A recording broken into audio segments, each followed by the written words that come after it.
안녕하세요. 세종교육청 중등교육과 장학관 김웅현입니다. 공부하는 학부모 1탄, 초등학교 학부모를 위한 고교학점제 이해와 준비, 총 5부 50강 중 1부 고교학점제 이해, 고교학점제를 하면 무엇이 달라지고 초등학생들은 어떤 준비를 해야 하나요? 4강 하 영상입니다. 4강은 워낙 내용이 많아서 상하로 나누어 영상을 올린다고 말씀드렸습니다.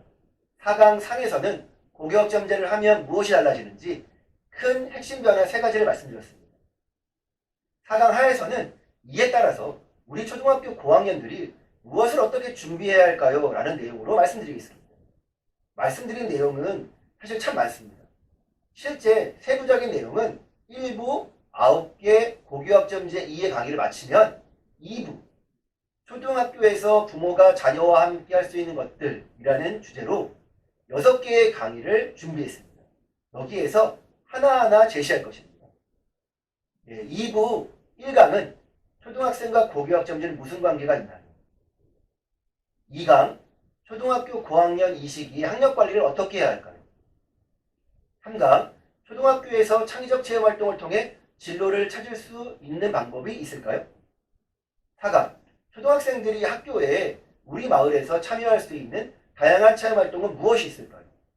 학부모님이 학생의 다양한 체험을 위해 참여할 수 있는 일은 무엇이 있을까요?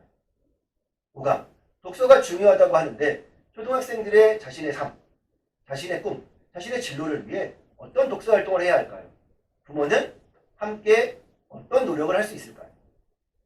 6강 구체적으로 좋은 책을 추천해 준다면 어떤 것들이 있을까요? 4강 하에서는 고교학점제를 준비하는 과정에서 꼭 염두에 쓰면 하는 우리 초등학교 고학년 자녀를 둔 학부모라면 내 아이에 대한 진단, 방법, 노력 이 3가지를 꼭 챙기라고 강조드리고 싶습니다. 첫째, 진단입니다. 내 아이의 현재 상황, 상태에 대한 진단이 그 시작입니다. 재미와 흥미 분야, 적성과 진로 분야, 학업과 진학 분야로 나누면 더 체계적입니다. 내 아이가 재밌어하고 흥미있어하는 분야가 무엇인지 살펴보기 바랍니다. 지금부터 중학교 3학년까지 조금 더 길게 잡으면 지금부터 고1까지 쭉 지켜보면서 조언해 줄 수 있어야 좋은 부모를 할 수 있습니다. 고2, 고3까지도 신경 쓰시겠죠. 단순히 놀기를 위해 좋아한다. 게임을 좋아한다. 운동에 재능이 있는 것 같다는 등 요 고민보다는 좀 넘어섰으면 합니다. 이를 확인하기 위해서는 다양한 경험을 함께 하는 것입니다. 1강에서 말씀드렸듯이 다양한 경험은 직접 경험과 간접 경험이 있습니다. 간접 경험이라면 독서가 기본입니다. 어느 분야의 책에 관심이 있는지 유심히 살펴보시기 바랍니다. 그 간접 경험을 북돋우기 위해 함께 서점에 가서 책을 사기도 하고 함께 읽어주거나 잠깐 시간을 내어 읽은 책에 대해 이야기 나눌 시간을 가져보기 바랍니다. 이상적인 이야기라고 들릴 수 있겠지만 가만히 있기보다 조금이라도 시도하면 아이는 후에 자연스레 받아들입니다. 초중 시기에는 직접 경험인 각종 체험활동도 의미가 큽니다. 학교에서 하는 각종 창의적 체험활동, 초등학생 대상 마을교육 공동체활동, 중학생 대상 공동교육과정도 매우 좋습니다. 학부모님과 함께하는 가족체험활동도 이왕이면 놀러가는 캠핑이나 여행에 더해서 박물관, 역사관, 각종 체험관을 감안하고 적극 추천하고 싶습니다. 내 아이가 어디에 관심을 보이는지 직접적으로 확인할 수 있는 좋은 기회입니다. 2부 4강에서 추천 체험자까지 제시하겠습니다. 이러한 과정에서 적성과 진로 분야가 눈에 보이면 참 좋습니다. 앞서 말씀드린 초등학생, 중학생 대상 마을교육 공동체 활동을 적극 추천합니다. 학교 밖 교육 학점화를 실시하는 고교학점제의 선 경험이라 할 수 있습니다. 이겨본 사람이 또 이긴다는 말처럼 경험해본 사람이 그 다음 경험으로 확장됩니다. 학업과 진학 분야는 전문가의 도움이 필요합니다. 초등학교 고학년 학부모님은 현재 우리 아이의 교과 성적 등 학업에 대해 학교 담임선생님과 상담해 보시기 바랍니다. 방학 중이라 조금 불편하더라도 잠시 시간을 내어 말씀드리면 좋겠습니다. 꼭 교과 성적에 대해 선생님의 진단을 받아야 한다는 것입니다. 기초학력이 정말 모자라는 경우라면 빨리 이를 해결하기 위해 노력을 해야 됩니다. 급선무입니다. 누적된 학습 결손은 계속 아이의 발목을 잡을 것입니다.